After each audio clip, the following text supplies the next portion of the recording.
শুনবো প্রজাপতি দক্ষ রাজার অহংকার কিভাবে চূর্ণ হবে, আর বাবা ভোলেনাথ আর মা পার্বতীর কিভাবে মিলন হবে। আমরা এই দুটোই বিষয়বস্তু আজকের ঘটনার মধ্য দিয়ে আমরা জানতে পারবো। তাই একদিন মহামুনি ভৃগু মুনি, তিনি ব্রাহ্মণ, আর সেই ভৃগু মুনি যজ্ঞ করছেন, বিশ্বকল্যাণ যজ্ঞ করছেন, আর সেই যজ্ঞে স্বর্গ মর্ত পাতাল সবাইকে নেমন্তন্ন করেছেন।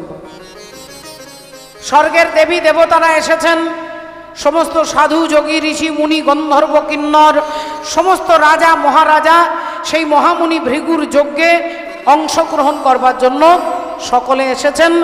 মহাজন কলম দিচ্ছেন, একদিনে ভৃগু মুনি যজ্ঞ আরম্ভিলা, একদিনে ভৃগু মুনি যজ্ঞ আরম্ভিলা, একদিনে ভৃগু মুনি যজ্ঞ আরম্ভিলা, একদিনে ভৃগু মুনি যজ্ঞ আরম্ভিলা। আই গো তোরা দেখে যাহা,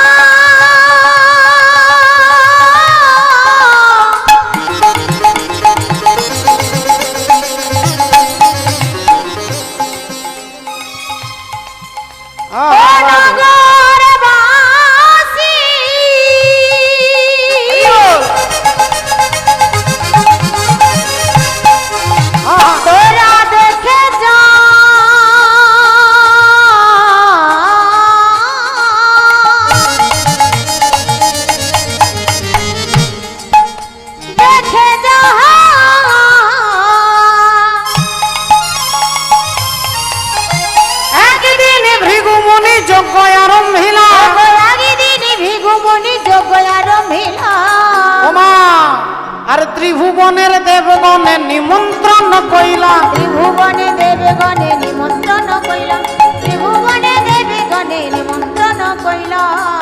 ও বাবা ঠাকুর ভক্তিমতী মায়েরা, রাধে রাধে রাধে। সত্যি বাবা ঠাকুর, ও বাবা আজকে কি করছেন? না, ত্রিভুবনের দেবগণে নিমন্ত্রণ কইলা, স্বর্গ মর্ত পাতাল সবাই এসেছে যজ্ঞের অনুষ্ঠানে। সবাই আপনাদের মতো নীরবতা পালন করে বসেছে, সবাই আপনাদের মতো বসেছেন নীরবতা পালন করে। মহামুনি ভৃগু যজ্ঞ করবেন, কিন্তু আজকে তিনি যজ্ঞ শুরু করতে পারছে না, কারণ যজ্ঞের যিনি প্রধান অতিথি তিনি এখনো আসেননি। প্রধান অতিথি যিনি তিনি এখনো আসেননি। আর তিনি কে? না, তিনি হচ্ছেন প্রজাপতি দক্ষ রাজা। যদিও আপনারা জানেন, তবু আরেকবার আমরা শুনবো। এই যে দক্ষ রাজা নামটা বলার আগে প্রজাপতি কথাটা বলছি, প্রজাপতি, এই প্রজাপতি কিন্তু তার নাম নয়। প্রজাপতি হচ্ছে একটা পদ, একটা চেয়ারের নাম। চেয়ারের নাম রাষ্ট্রপতি, চেয়ারটার নাম রাষ্ট্রপতি, চেয়ারের নাম প্রধানমন্ত্রী, চেয়ারটার নাম মুখ্যমন্ত্রী। কিন্তু চেয়ারে যিনি বসেন তাদের ব্যক্তিগত আলাদা নাম আছে। রাষ্ট্রপতি চেয়ারে যিনি বসেন তিনি শ্রদ্ধেয়া শ্রীমত্তা দ্রৌপদী মুর্মু। প্রধানমন্ত্রী চেয়ারে যিনি বসেন শ্রদ্ধেয় শ্রী নরেন্দ্র মোদী। এটা তার ব্যক্তিগত আলাদা নাম, কিন্তু চেয়ারটার নাম প্রধানমন্ত্রী, তেমনি চেয়ারটার নাম হচ্ছে প্রজাপতি। ওই প্রজাপতির চেয়ারে যিনি বসেন তিনি হচ্ছেন দক্ষ রাজা। আর ওই প্রজাপতি পদটার একটা বিরাট গুরুত্ব আছে, ভূমিকা আছে। তাই সেই হরিবোল, সেই দক্ষ প্রজাপতি এখনো আসেননি বলে যজ্ঞ শুরু করতে পারছেন না। সবাই একবার রাস্তার দিকে তাকাচ্ছেন, একবার ভৃগুমুনির দিকে তাকাচ্ছেন, সবাই চুপ করে আছে, কিন্তু এখনো শুরু হচ্ছে না, এখনো দক্ষ প্রজাপতি আসছে না। আর এদিকে প্রজাপতি দক্ষ রাজার এটাই হচ্ছে অভিমান, এটাই হচ্ছে অহংকার যে তিনি প্রজাপতির চেয়ারে বসে আছেন। আর এটাই আমরা স্বাভাবিকভাবে দেখতে পাই সমাজে, পাড়ায়, আশেপাশে, যে চেয়ারে যখনই একটা ক্ষমতার আসনে বসে যায় তখনই তার অহংকারে মাথা হরিবোল পাটার মাটিতে থাকে না। সকলে তো আর ভদ্র মানুষ হয় না বল। এখন প্রজাপতি দক্ষ রাজা আসছে 1 ঘন্টা পরে, আর তিনি যখনই আসছেন, হেন কালে আইলেন দক্ষ প্রজাপতি, হেন কালে আইলেন দক্ষ প্রজাপতি, হেন কালে আইলেন দক্ষ প্রজাপতি। তাহারে দেখিয়া সবে করে না প্রণতি, তাহারে দেখিয়া সবে করে না প্রণতি, তাহারে দেখিয়া সবে করে না প্রণতি। হরি বল রাধে। তাকে তিনি যখনই আসছে, যে যেখানে ছিল সবাই উঠে দাঁড়িয়েছে, সবাই নিজের নিজের চেয়ার ছেড়ে উঠে দাঁড়িয়ে হাত জোড় করে মাথা নিচু করে নমস্কার করছেন। কারণ প্রজাপতি পদটার একটা সম্মান আছে। এই মুহূর্তে যদি এখানে এই হরিবাসরে প্রধানমন্ত্রী আসেন, আমাদের সবাইকে উঠে দাঁড়িয়ে তাকে শ্রদ্ধা জানাতে হবে, কারণ তিনি সেই প্রধানমন্ত্রীর পদে প্রতিষ্ঠিত। তাই তার চেয়ারটার একটা দাম আছে, মর্যাদা আছে। সেই প্রজাপতি দক্ষ রাজা যখনই ভৃগুমুনির যজ্ঞের অনুষ্ঠানে আসছে, তখন সবাই নিজের নিজের জায়গা ছেড়ে উঠে দাঁড়িয়ে হাত জোড় করে মাথা নিচু করে নমস্কার করছে। আর দক্ষ প্রজাপতি এমনিতেই অহংকারী অভিমানী ব্যক্তি, তারপরে তাকে দেখে সবাই উঠে দাঁড়িয়ে নমস্কার করছে। তিনিও ভালো করে দেখে নিলেন, দেখি আমাকে দেখে কারা নমস্কার করছে আর কারা করছে না, একটাবার ভালো করে দেখে নি।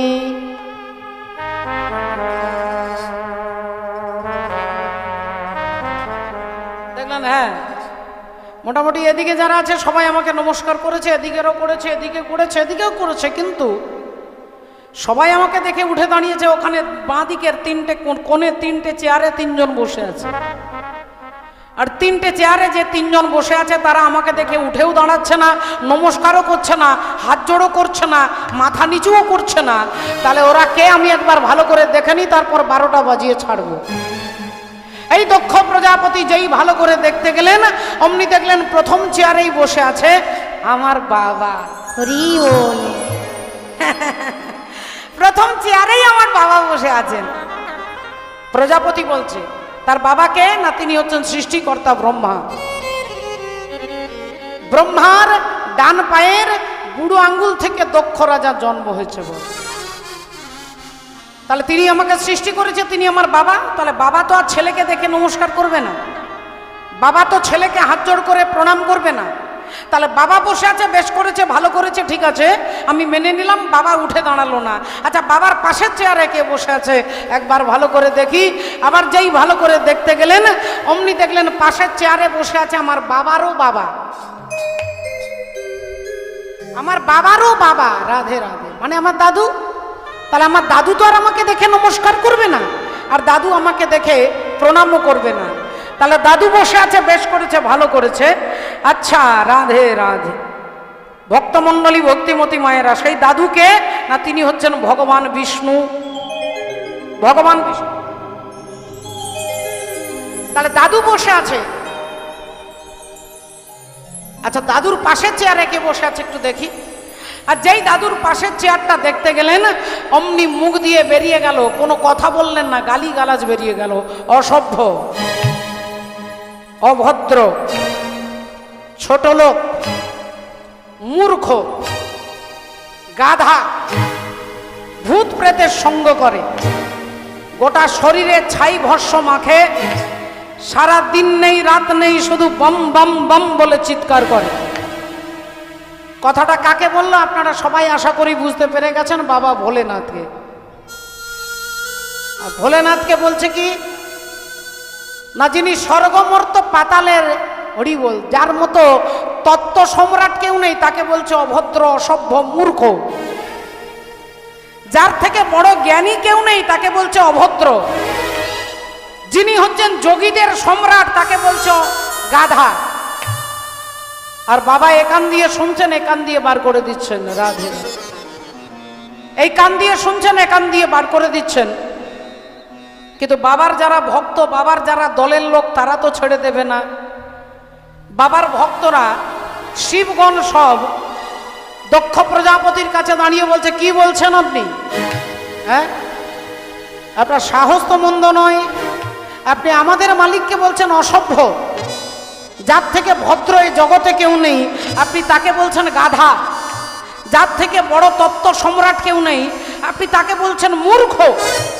আপনি মুখ সামলে কথা বলবেন। অমনি ভৃগু মুনি ছুটে এসেছে। চুপ, খবরদার, একটাও কথা নয়, চিৎকার নয়। শ্বশুর আর জামাইয়ের মধ্যে কথা হচ্ছে। শ্বশুর হচ্ছে দক্ষ প্রজাপতি, আর জামাই হচ্ছে শিব ঠাকুর।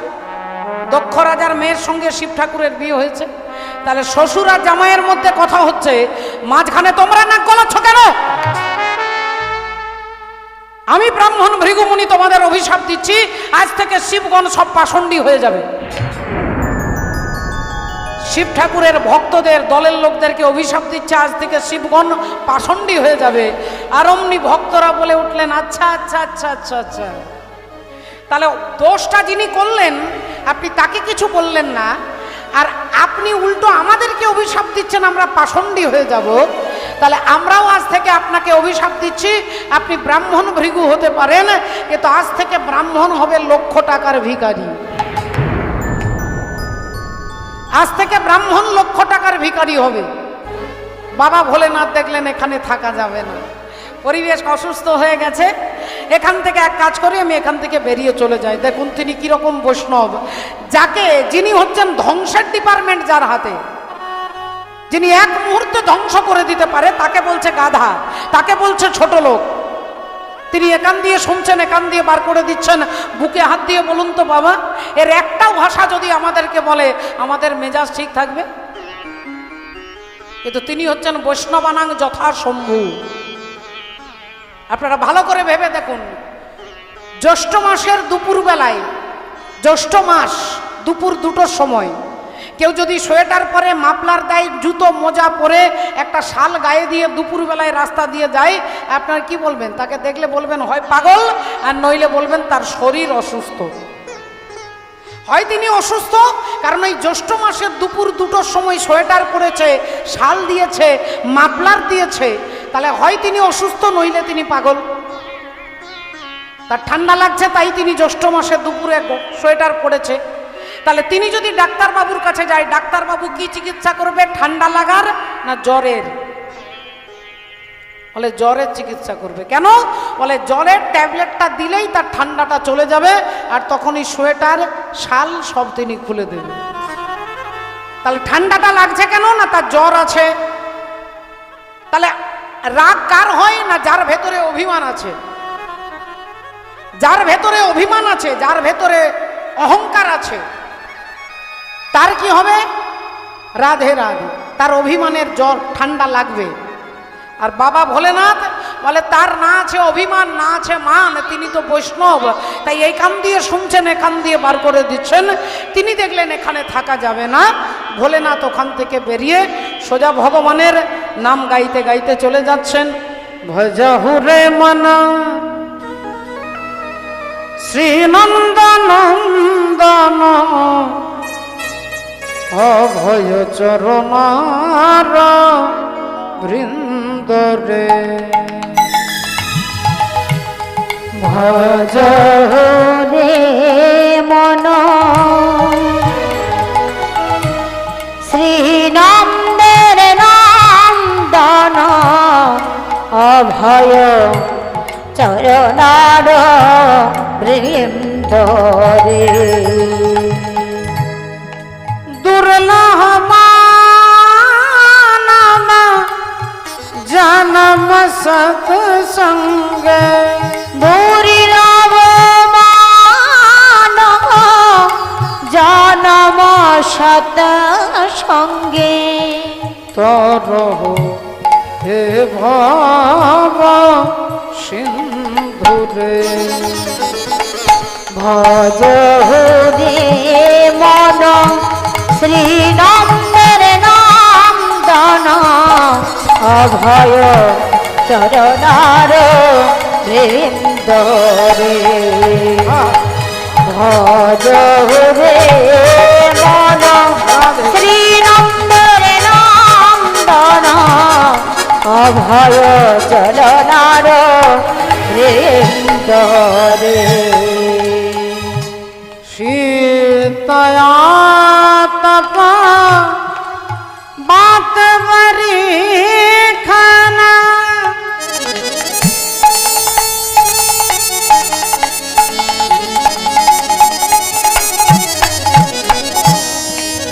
শীতয়া তপা बात बरी खाना, ये दिन जामिनी जागीर,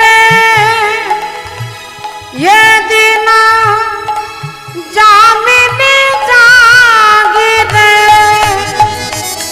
শীতয়া তপ বাত বরি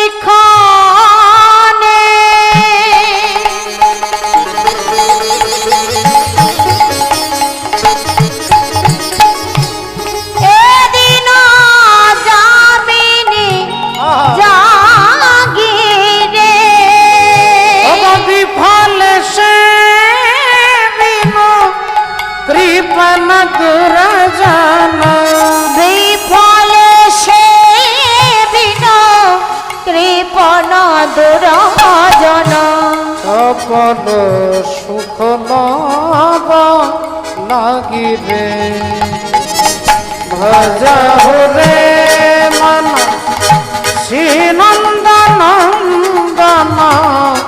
অভয় চরণার বৃন্দ রে ভজ রে মন শ্রীনন্দের নন্দন অভয় চরণার বৃন্দ রে ভজ চরণার রে অভয় চরণার বৃন্দ রে। শ্রদ্ধেয় বাবা ঠাকুর, ভক্তিমতী মায়েরা, রাধে রাধে। একটু লক্ষ্য করে দেখুন, আপনারা বুঝতে পারবেন ঘটনা কি ঘটলো। না, বাবা ভোলেনাথ ওখান থেকে উঠে সোজা বেরিয়ে চলে আসছেন। আর যেই তিনি বেরিয়ে রাধে রাধে আজকে কৈলাসে এসে গেছেন, অমনি মা পার্বতী, মা সতী বলে উঠলেন, ভোলেনাথকে বলছেন, স্বামী আপনি এসে গেছেন, খুব ভালো হয়েছে। আমি তো ভাবলাম আপনি এই রাত্রে আর আসবেন না। তা আপনার যে আজকে নেমন্তন্ন আছে, মনে আছে তো? আপনার নেমন্তন্ন আছে, অগস্ত্য ঋষির আশ্রমে কীর্তন শুনতে যেতে হবে। ঋষি অগস্ত্যের আশ্রমে কীর্তন শুনতে যাওয়ার নেমন্তন্ন আছে, মনে আছে তো? বাবা ভোলেনাথ বললেন, দেখেছো আমি তো ভুলে গিয়েছিলাম, তুমি ভাগ্যিস মনে করিয়েছো, তাহলে আমি এক্ষুনি চললাম। আর যেই বলেছে চললাম, অমনি মা সতী বলে উঠলো, স্বামী বলি আমিও তোমার সঙ্গে যাব, আমিও তোমার সঙ্গে যাব, ওগো আমিও তোমার সঙ্গে যাব, ওগো আমিও তোমার সঙ্গে যাব, আমি তোমার সাথে হরিনাম শুনিব, আমিও তোমার সঙ্গে যাব, তোমার সাথে হরি নাম শুনিব, আমিও তোমার সঙ্গে যাব, আমি তোমার সাথে হরিনাম শুনিব, আমিও তোমার সঙ্গে যাব, তোমার সাথে নাম শুনিব, আমিও তোমার সঙ্গে যাব, তোমার সাথে নাম শুনিব, আমিও তোমার সঙ্গে যাব, তোমার সাথে নাম শুনিব, আমিও তোমার সঙ্গে যাব, তোমার সাথে নাম শুনিব, আমিও তোমার সঙ্গে যাব। আমাকে আপনার সঙ্গে নিয়ে চলুন, আমিও কীর্তন শুনবো, আমিও হরিনাম শুনবো, আমিও হরি কথা শুনবো। বাবা ভোলেনাথ বললেন, যিনি হরি কথা শুনতে চায় তার থেকে বড় আর আনন্দের এ জগতে কিছু নাই। হরিনামের রুচি সবার থাকে না বাবা। হরিনামের রুচি আনতে গেলে আগে আপনাকে সাধু সঙ্গ করতে হবে, আপনাকে সাধু সঙ্গ করতে হবে। সাধু সঙ্গ সর্বশাস্ত্রে কয়, লবমাত্র সাধু সঙ্গ জীবের সর্বসিদ্ধি হয়। হরি বল। সাধু যদি আপনাকে কৃপা করে, ভগবান আপনাকে কৃপা করতে বাধ্য হবে। ভক্তের কৃপা যদি একবার হয়ে যায়, ভগবান কৃপা করতে বাধ্য। এ কথা আমি বলছি না, ভগবান কৃষ্ণ বলছেন কুরুক্ষেত্রের মাঠে দাঁড়িয়ে, যে মে ভক্ত জনা পার্থ ন মে ভক্তাশ্চ তে জনা মদ ভক্ত নাঞ্চ ভক্তাস্তে মে ভক্তা তমা মতা।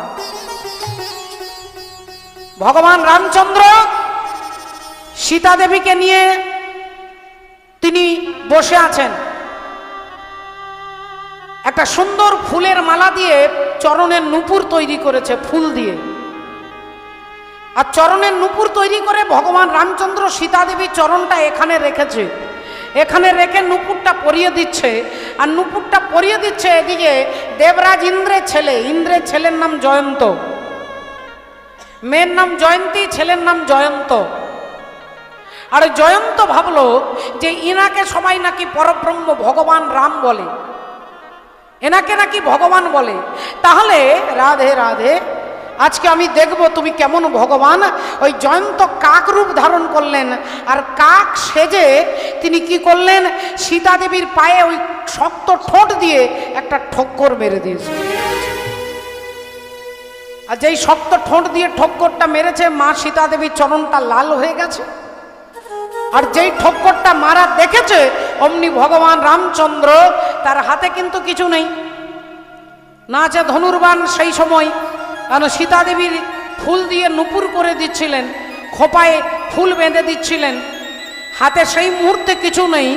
জয়ন্ত ঠক্করটা মেরে দিয়ে চলে যাচ্ছে, ভগবান রামচন্দ্র মাটি থেকে 3টে ঘাস তুললেন, আর 3টে ঘাসকে দিয়ে একটা ঘাস এরকম বাঁকিয়ে একটা ঘাস এখানে দিলেন। দেখুন, একটা এরকম একটা এরকম হয়ে গেল ধনুক, আর একটা ঘাস দিয়ে ওই জয়ন্তের পেছনে ঘাসরূপী তীরটাকে ছুঁড়ে দিলেন, বুঝিয়ে দিলেন যে আমার জন্য কোনো তলোয়ার দরকার নেই, আমার হাতে কোনো তীর ধনুকের দরকার নেই, আমি যেটাতে হাত দেব সেটাই ব্রহ্মবাণ হয়ে যাবে। ওই ঘাসটাকে পেছনে ছুঁড়ে দিল, আর ব্রহ্মবাণ হয়ে সেই জয়ন্তের পেছনে ব্রহ্মবাণ আগুনের গোলা ছুটছে। এইবার জয়ন্ত ভয় পেয়ে গেছে, উড়তে উড়তে উড়তে সৃষ্টিকর্তা ব্রহ্মাকে বলছে আপনি আমাকে বাঁচান। ব্রহ্মা বললেন তুমি মাওবাদীর পাল্লায় পড়ে গেছো, তোমাকে আমি এই মুহূর্তে বাঁচাতে পারবো না, কারণ তুমি মাওবাদী, তোমাকে আমি বাঁচালে আমারও সর্বনাশ হবে, বেরো এখান থেকে। জয়ন্ত ছুটে যাচ্ছে হরি বলে রাধে রাধে বাবা ভোলেনাথের কাছে। ভোলেনাথ বললেন আমি তোমার কিচ্ছু করতে পারবো না, জসমিন তুষ্টে জগৎ তুষ্ট, যেখানে কৃষ্ণ তুষ্ট হয় সেখানে 33 কোটি দেবতা আপনার উপরে রুষ্ট হতে পারবে না। রাবণ রাজার বাড়িতে মা চণ্ডী দেবী বাঁধা ছিলেন, মা চণ্ডীর পুজো না করে রাবণ জল খেতেন না, সেই মা চণ্ডীও রাবণকে বাঁচাতে পারলেন না, কারণ যেখানে ভগবান রুষ্ট হয়ে আছে, ভগবান রাম রুষ্ট হয়ে আছে, তাই মা চণ্ডীও তাকে বাঁচাতে পারবে না। তাই ভগবান রাম তীরটা ছুঁড়ে দিয়েছে, জয়ন্ত ছুটতে ছুটতে কেউ তাকে বাঁচাতে পারছে না, মৃত্যু তার নিশ্চিত। ভগবান বুঝিয়ে দিচ্ছে যে একটা ঘাস এটাই ব্রহ্মবাণ হয়ে তোমাকে শেষ করবে। ব্রহ্মবাণ ছুটছে, জয়ন্ত ছুটছে, ছুটতে ছুটতে ছুটতে ক্লান্ত হয়ে গেছে। এমন সময় দেখতে পাচ্ছে এদিক থেকে দেবর্ষি নারদ আসছে, নারদের পায়ে আছাড় খেয়ে পড়েছে জয়ন্ত, আর আছাড় খেয়ে বলছে আপনি আমাকে বাঁচান। কি ব্যাপার? না এই ব্যাপার, আমি ভগবান রামকে সন্দেহ করে, তার ভগবত্তার উপরে সন্দেহ করে আমি সীতা দেবীর পায়ে ঠক্কর মেরেছি, তাই রামচন্দ্র 3টে ঘাস তুলে একটা ধনুক একটা তীর তৈরি করে আমার পেছনে ছেড়ে দিল। এবার বলুন আপনি আমাকে বাঁচাতে পারবেন কিনা? দেবর্ষি নারদ বললেন জগতের কারোর ক্ষমতা নেই তোমাকে বাঁচানো, এই অখণ্ড ব্রহ্মাণ্ডে তোমাকে কেউ বাঁচাতে পারবে না। জয়ন্তের মুখটা ছোট হয়ে গেছে, চোখগুলো ছলছল করছে, তাহলে মৃত্যু আমার নিশ্চিত, আমি মারা যাব। আর তখনই দেবর্ষি নারদ বললেন কিন্তু একজন পারে তোমাকে বাঁচাতে। কে পারবে? বলে এক কাজ করো, তুমি সোজা ছুটে যাও, এখানে যার কাছে সাহায্য চাইবে কেউ তোমাকে সাহায্য করবে না, কেউ ভগবানের সঙ্গে শত্রুতা করবে না, তবে তোমাকে বাঁচানোর জন্য তুমি এক কাজ করো, রামেরই পায়ে পড়বে, ঘুরে চলে যাও, রামের চরণ দুটো ধরবে। বললেন যিনি আমার শত্রু তিনি আমাকে বাঁচাবে? বলে হ্যাঁ। তুমি তার পায়ে ধরে বলবে প্রভু আমি বাজারে, আমি সর্বত্র তোমার নাম শুনেছি, আমি তোমার প্রভাব আর তোমার স্বভাব এই দুটো পরীক্ষা করবার জন্য সীতা দেবীর পায়ে ঠক্কর মেরেছি। তোমার প্রভাবটা আমি দেখে নিলাম যে তুমি এত বড় প্রভাবশালী যে ঘাস 3টে তুলে ব্রহ্মবাণ করে আমার পেছনে ছেড়ে দিয়েছে, এটা তোমার প্রভাব। আর তোমার একটা স্বভাব আছে, ওই স্বভাবটা দেখবার জন্য আমি তোমার কাছে এসেছি, তুমি নাকি ভক্তাধীন। যাও, রামের পায়ে ধরবে, যাও। ইন্দ্র পুত্র জয়ন্ত এইবার উল্টো দিক দিয়ে উড়ছে, উড়তে উড়তে যেখানে রাম সীতা যুগলে বসে আছে তাকে বলেছে রামের পায়ে ধরতে, সে সোজা কি করেছে, রামের দিকে লেজটা করেছে আর মাথাটা সীতা দেবীর চরণে নামিয়েছে। ভুল করে হড়বড়িয়ে ভুল হয়ে গেছে, সীতা দেবীর পায়ে মাথাটা নত করেছে, লেজটা রামচন্দ্রের দিকে, আর যেই লেজটা রামের দিকে করেছে হড়বড়িতে ভুল হয়ে গেছে, তখনই সীতা দেবী হাসছে। রামচন্দ্র বলছেন যাও, তোমাকে ক্ষমা করে দিলাম, তোমাকে ক্ষমা করে দিলাম। কেন? বলে আমার সীতা যেখানে তোমার উপরে প্রসন্ন হয়েছে, যখন আমার ভক্তের পায়ে ধরতে পেরেছো, তখন আমি তোমাকে ক্ষমা করে দিলাম, যাও। তাই বাবা ঠাকুর ভগবানের ভজনে অনেক ভুল থাকতে পারে, অনেক ভুল ত্রুটি হয়ে যাবে, কিন্তু ভগবানের ভজন করার আগে আগে ভক্ত ভজ, ভক্ত ভজ, ভক্ত ভজ, ভক্ত ভজ, ও নারদ ভক্ত ভজ, ভক্ত ভজ, নারদ ভক্ত ভজ, ভক্ত ভজ, ও যে ভক্ত ভজলে ভগবান পাবে, ভক্ত ভজ, ভক্ত ভজ, ভক্ত ভজিলে ভগবান পাবে, ভক্ত ভজ, ভক্ত ভজ। দেখুন সীতা দেবী ক্ষমা করে দিলেন বলে ভগবান রামচন্দ্র তাকে ক্ষমা করতে বাধ্য হলেন। যেখানে ভক্ত কৃপা করবে সেখানে ভগবানের কলম চলবে না। আপনার কোয়ালিটি তিনি কিচ্ছু দেখবেন না, ভক্ত কৃপা করে দিয়েছে, গুরু কৃপা করে দিয়েছে। তাই রাধে রাধে। আজকে কি ঘটলো না, মা সতী বলছে আমি আপনার সঙ্গে যাব কীর্তন শুনতে। ভোলেনাথ বললেন তাহলে চলো। দুজনে স্বামী স্ত্রী ষাঁড়ের ওপরে চেপে আকাশ মার্গে ওপর দিয়ে ষাঁড় যাচ্ছে, পিঠে বাবা ভোলেনাথ আর মা সতী বসে আছে। এখন যাচ্ছে সেই সময় রাত্রিবেলা, সন্ধেবেলা, চারিদিকে অন্ধকার, কিছু দেখা যাচ্ছে না। অগস্ত্য ঋষির আশ্রমে পৌঁছে গেছেন। সারা রাত্রি রামের কথা, ভগবানের কথা, রামায়ণ শুনে ভোরবেলায় বাড়ি ফিরে আসছে। আর ভোরবেলায় যখন ফিরে আসছে, যেভাবে গিয়েছিল সেইভাবেই ফিরে আসছে ষাঁড়ের পিঠে চেপে। এখন ভোরবেলায় চারিদিক আলো হয়ে গেছে সূর্যের কিরণে, চারিদিকে গাছপালা, ফুল ফল, পাখির কলতান, মিষ্টি বাতাস, ঠান্ডা বাতাস গায়ে লাগছে। মা সতী শিব ঠাকুরের পিঠে মাথাটা রেখে একটু তন্দ্রাচ্ছন্ন অবস্থা, আর বাবা ভোলেনাথ তাকিয়ে যাচ্ছে চারিদিকে। এমন সময় ভোলেনাথ হঠাৎ করে হাতে তালি দিচ্ছে আর চিৎকার করছে, বাবা বাবা,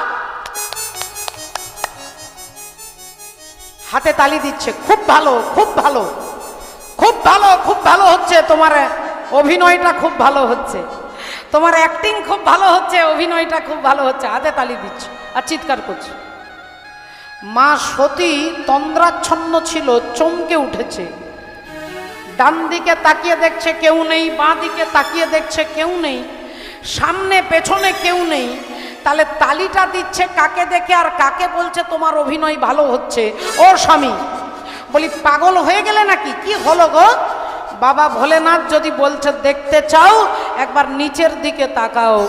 আর নিচের দিকে যেই মা সতী তাকিয়েছে, দেখছেন ভগবান রামচন্দ্র একটা গাছকে জড়িয়ে ধরে কাঁদছেন, একটা গাছকে জড়িয়ে ধরে কাঁদছেন।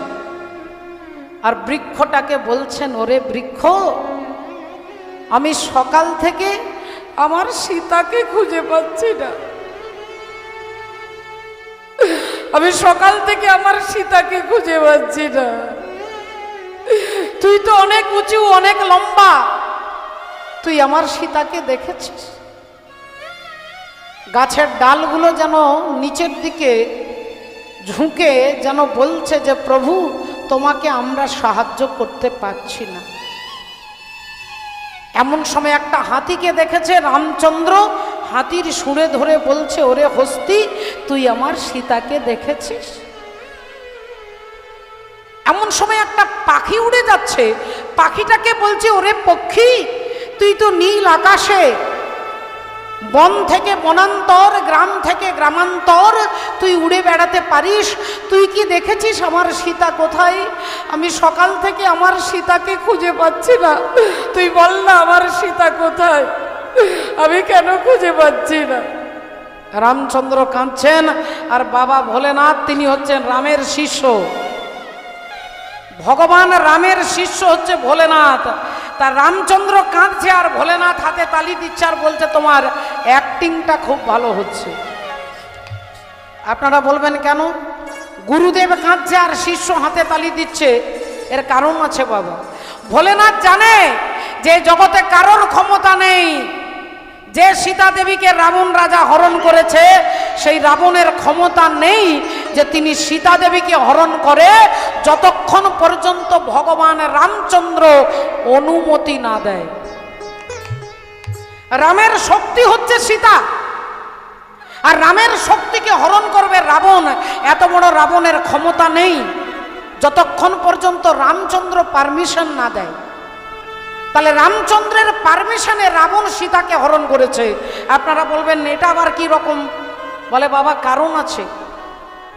যেদিন রামচন্দ্র সীতা দেবীকে বিবাহ করলেন, বিবাহ করে নিয়ে এলেন শ্বশুর বাড়িতে, এসে মা সীতা এক ফোঁটা জল গ্রহণ করছেন না, কোনো খাবার খাচ্ছেন না, এক বিন্দু জলও পান করছেন না। একদিন, দুদিন, 3 দিন হয়ে গেল।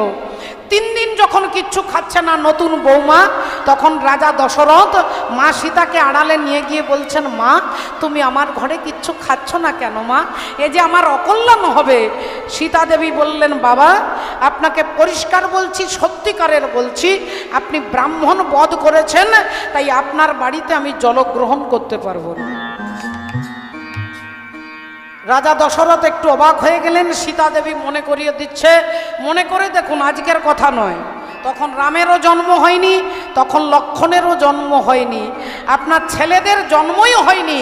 আপনি গিয়েছিলেন জঙ্গলে মৃগয়া করতে, আর আপনি যাচ্ছেন শিকার করতে।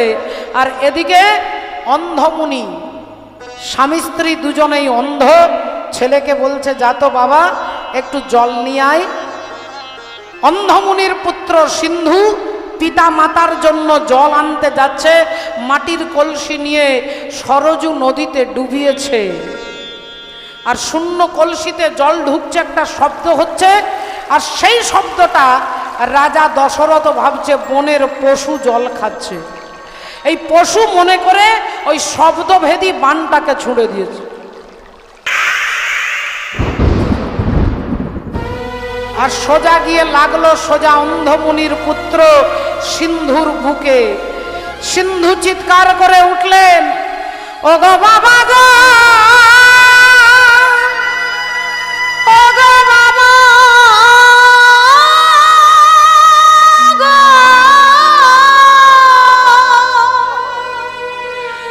আমায় ক্ষমা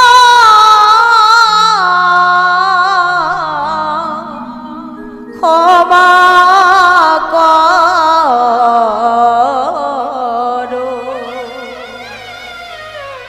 আমি ক্ষমা করো বাবা, যেতে পারিলাম না বাবা, এ জন্মে আর তোমাকে জল দিতে পারলাম না বাবা, আমায় ক্ষমা করো। রাজা দশরথ চমকে উঠলেন, এসে দেখছে ঋষি পুত্র রক্তাক্ত কলেবরে দেহটা ভেসে যাচ্ছে রক্তে। ছুটে এসে তাকে বুকে জড়িয়ে ধরেছে, আমাকে আমাকে ক্ষমা করুন, আমি পশু মনে করে আপনাকে আঘাত করেছি, আমাকে ক্ষমা করুন। সিন্ধু বলে উঠলেন, মহারাজ আমি আপনাকে ক্ষমা করে দিয়েছি, তবে আমি মরে শান্তি পাবো যদি আপনি আমার বাবাকে একটু জল দিয়ে আসেন। রাজা দশরথ মাটির কলসি করে জল নিয়ে আসছে। রাজার পায়ের শব্দটাতে অন্ধমুনি বুঝতে পারছে এটা আমার ছেলে নয়।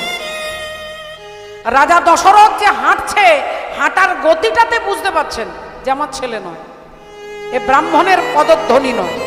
কে আপনি? আমি অযোধ্যার রাজা দশরথ। কেন এসেছেন? আপনাকে জল দিতে এসেছি। না, আপনাকে জল দিতে হবে না, আমার ছেলে জল আনতে গেছে, আমার ছেলে এক্ষুনি জল নিয়ে আসবে। রাজা সত্যবাদী রাজা দশরথ হাত জোড় করে বলছে, আপনার পুত্র আর কোনো দিন আসবে না। কেন না? আপনার পুত্রকে আমি শব্দভেদী বাণ দ্বারা হত্যা করেছি। কথাটা শোনার সাথে সাথে অন্ধমুনি দেহত্যাগ করলেন, সঙ্গে সঙ্গে তিনি পড়লেন আর দেহত্যাগ করে দিলেন। অন্ধমুনি মারা গেল। অন্ধমুনি স্ত্রী, তিনি অন্ধ। তিনি তখন বলছে, রাজা দশরথ আমাকে ক্ষমা করুন। মা বলে উঠলেন, রাজা আমি তোমাকে ক্ষমা করার চেষ্টা করছি, আমি চেষ্টা করছি, যাও। আমার ছেলে যেখানে মরে পড়ে আছে, আমার ছেলের মরা দেহটাকে নিয়ে এসো। রাজা দশরথ মৃত দেহটাকে নিয়ে এলেন। মা বললেন, এবার একটা চিতা সাজাও। যে রাজা দশরথ একসঙ্গে 10টা রথকে কন্ট্রোল করে, তিনি ছোট ছোট কাঠের টুকরোগুলোকে তুলতে পারছেন না, এত দুর্বল হয়ে গেছে। অনেক কষ্টে একটা চিতা সাজিয়েছেন। বললেন, এবার আমার ছেলেকে ওই চিতার ওপরে তোলো।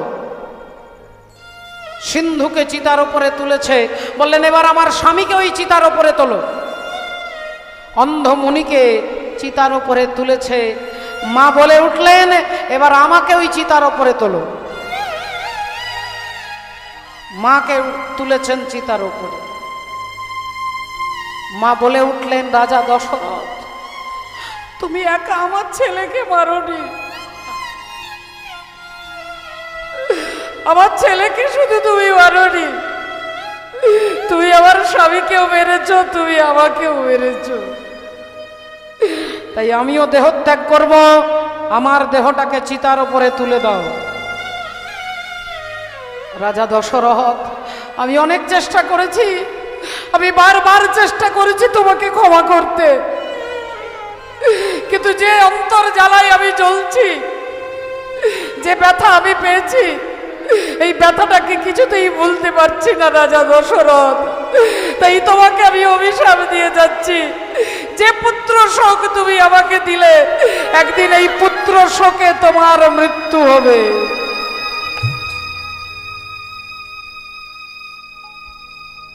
এ কথা যেই বলেছেন মা সীতা দেবী রাজা দশরথকে, দশরথের মনে হয়ে গেছে। বললেন, মা তুমি যা বলেছ তা এক বর্ণ মিথ্যে নয়, কিন্তু তাহলে আমার প্রায়শ্চিত্ত হবে কি করে? সীতা দেবী বললেন, প্রায়শ্চিত্ত আজকেই করুন, এক্ষুনি করুন, দেরি করবেন না। আপনি এমন একজন ব্রাহ্মণকে খুঁজুন যিনি আজ পর্যন্ত বেদ পাঠ না করে জলগ্রহণ করেন না। আপনি এমন একজন ব্রাহ্মণকে খুঁজুন যিনি আজ কারোর বাড়িতে জীবনে কখনো অন্ন গ্রহণ করেননি। আপনি এমন একজন ব্রাহ্মণকে খুঁজুন যিনি মিথ্যে কথা বলে না। বলেন, সেরকম ব্রাহ্মণ কোথায় পাবো মা এই মুহূর্তে? তাহলে একজন আছে, কে না, তিনি হচ্ছে লঙ্কার অধিপতি রাবণ রাজা। সীতা দেবী সন্ধান দিচ্ছে, রাবণ রাজা বেদজ্ঞ ব্রাহ্মণ, আপনি তাকে নেমন্তন্ন করুন। রাজা দশরথ চিঠি লিখে দিলেন, রাবণ রাজা চিঠি পেয়ে ছুটে আসছেন। দশরথ রাজা রাবণের পা ধুইয়ে দিচ্ছেন, প্রণাম করছেন, ভেতরে নিয়ে গিয়ে বসিয়েছেন, সেবা দিয়েছেন। সেবার পরে দক্ষিণা দিতে হবে। কি দক্ষিণা দেব বলুন? দশরথ রাজা হাত জোড় করে বলছে, রাবণ রাজা বললেন, কিচ্ছু লাগবে না, শুধু একবার মা সীতাকে দর্শন করিয়ে দেন। রাজা দশরথ রাবণ রাজাকে এনে সীতা দেবীর ঘরের কাছে দাঁড় করিয়ে দিয়ে চলে গেলেন।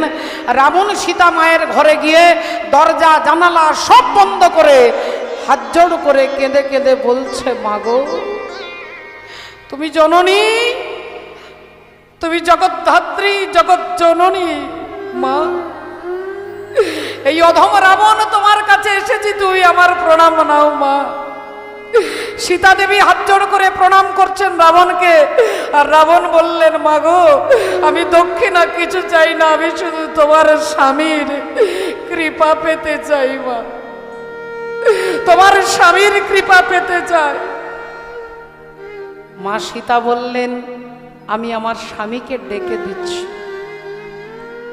রামচন্দ্র এসে দাঁড়ালেন, রাবণকে প্রণাম করলেন, বলুন হে বেদজ্ঞ ব্রাহ্মণ কি চান? রাবণ বললেন, আমি তোমার কৃপা পেতে চাই। রামচন্দ্র রাবণের দিকে তাকিয়ে একটু মিষ্টি হেসে বললেন, যদি আমার কৃপা পেতে চাও তাহলে আগে আমার সীতার কৃপা পেতে হবে।